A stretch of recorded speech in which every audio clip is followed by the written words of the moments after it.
Sí, en este momento los alemanes están muy peleados con los rusos e incluso, ¿no? Se ha amenazado la estabilidad de Alemania por haber los alemanes ya decidido no comprar más gas ruso, o bueno, también han sido obligados porque al fin y al cabo fue atacado el Nord Stream 1.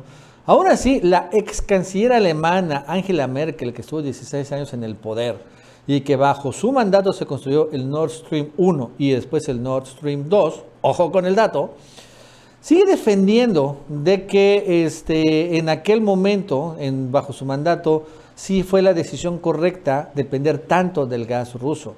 Porque esta decisión de comprar gas ruso y bueno, construir para ello gasoductos, infraestructura estratégica para Alemania y para Rusia y tener una, bueno, relación comercial con este país a pesar de todo, bueno, generó que los alemanes tuvieran un muy importante desempeño económico y crecimiento mundial.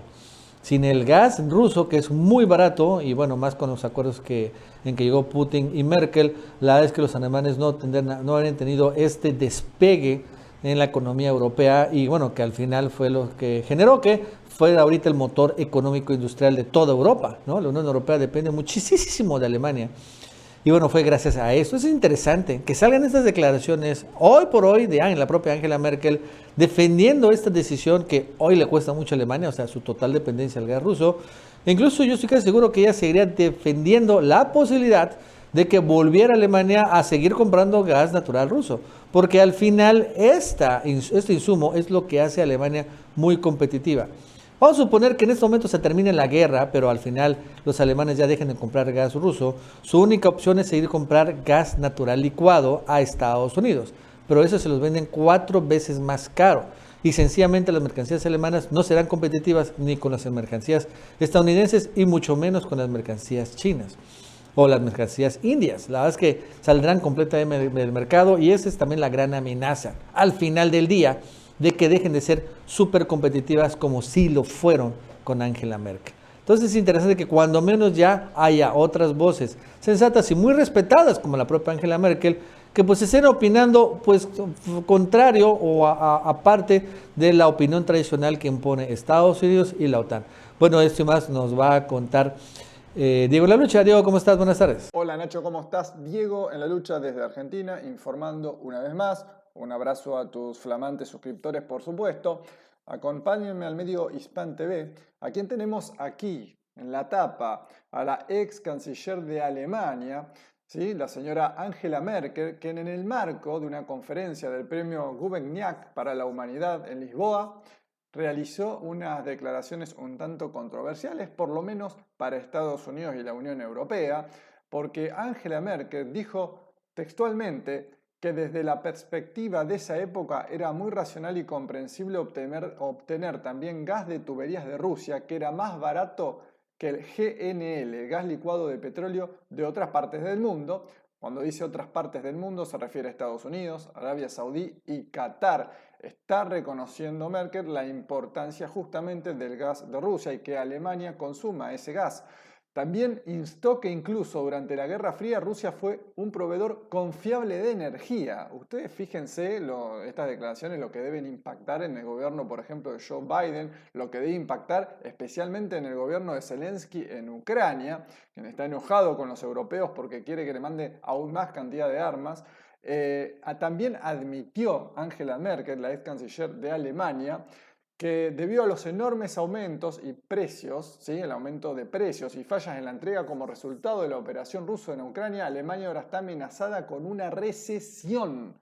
Angela Merkel está diciendo básicamente, muchachos, empecemos a comprarle gas a Rusia con normalidad, cosa que va a ser difícil, porque recordemos que ha habido un sabotaje en los gasoductos Nord Stream 1 y en algunos ramales de Nord Stream 2, gasoducto que durante el gobierno del actual Olaf Scholz no ha sido habilitado por la presión justamente de Estados Unidos. Esto complica aún más el envío de gas de Rusia hacia Alemania.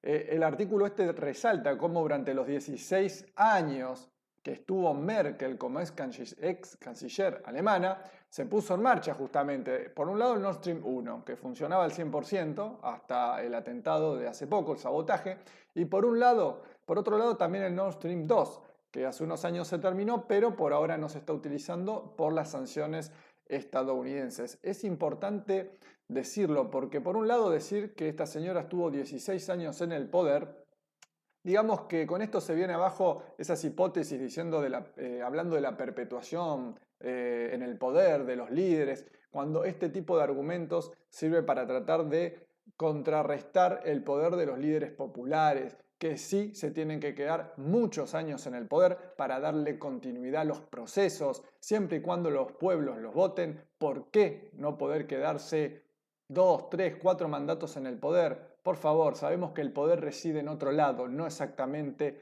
en los presidentes, sino en las grandes élites financieras que controlan Occidente y a cada país integrante de Occidente. Así que saquémonos eso de la cabeza, eso de que los líderes populares se perpetúan en el poder para tener más poder y más poder. No es así, eso no es así.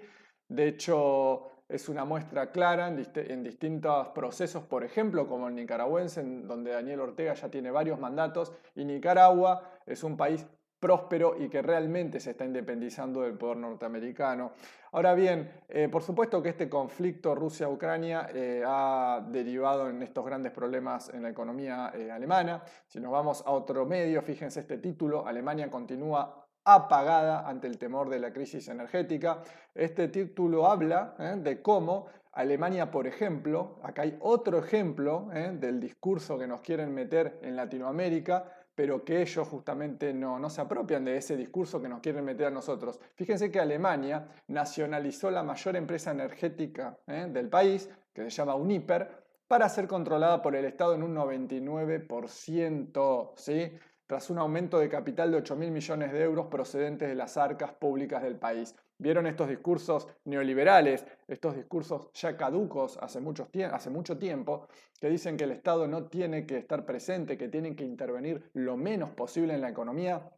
Eso es absolutamente ridículo. Sin un Estado presente no es posible vivir en una sociedad civilizada y no sería posible, por ejemplo, contrarrestar efectos de la pandemia que hemos vivido. No sería, por ejemplo, en el caso de Alemania, contrarrestar el efecto de la crisis energética. Los estados nacionales son fundamentales para la supervivencia del ser humano, porque el poder o lo controla el Estado en beneficio de los pueblos o lo controlan las grandes corporaciones en perjuicio de este, como decía el general Perón en Argentina.